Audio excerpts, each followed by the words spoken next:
It's been described as a ticking time bomb, with nearly 3,000 people diagnosed with type 2 diabetes on the rock. The local support group is here today raising awareness in the hopes that they can get that number way down. It's a time bomb because all those people and everybody else that's going to get it as they get older, if you follow people's age cohorts through the decades of life, after 55, in Gibraltar, 1 in 4 people has diabetes already. If we don't change that trend, all the baby boomers, we're going to have many, many more diabetes sufferers, and they are going to be suffering from all the complications. They're going to be using up our resources. Already a huge amount of medical resources worldwide are spent on diabetes management and its complications. The type of diabetes that we're concentrating and focusing on today is type 2 diabetes, which is diabetes caused by poor lifestyle choices, by obesity, poor diet in the sense that we eat too much sugar, bad carbs and high-fat foods, and by lack of exercise. By contrast, type 1 diabetes is an autoimmune condition.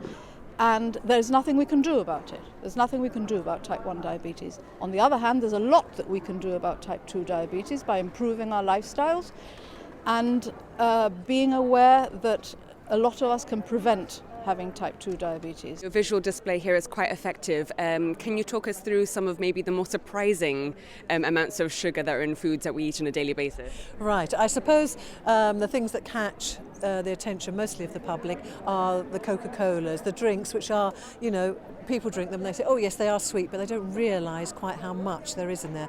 The other thing that a lot of people have pointed out is things like baked beans and tomato soup, which they consider kind of quite a healthy, savoury food, and they're surprised to see that there's 5 teaspoons of sugar in a can of tomato soup.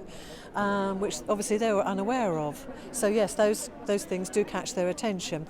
The other thing that catches their attention sometimes is the display of the feet, because that is a kind of a long-term complication of diabetes. If it's not cared for, these serious things can happen.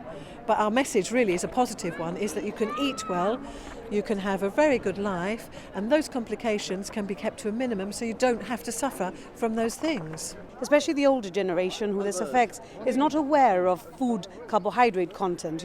They sort of think, una roquita, a little bit of abuela, and especially as Christmas is coming up, I don't think they're aware of the content and where sugar is present. So potato, rice, all these items which they don't see as sugar because it's not a sweet treat. So I think education in that respect is very important. Another very big issue in Gibraltar is the fact that we use public transport or our cars, methods of transport other than walking. So last year Diabetes Gibraltar started a walking initiative, and perhaps this is something that we need to renew in the new year, especially after the Christmas indulgence. But again, it's not just a message for the older generation, it's trying to avoid the onset and therefore starting at a much, much earlier age. For more information, visit Diabetes Gibraltar on Facebook.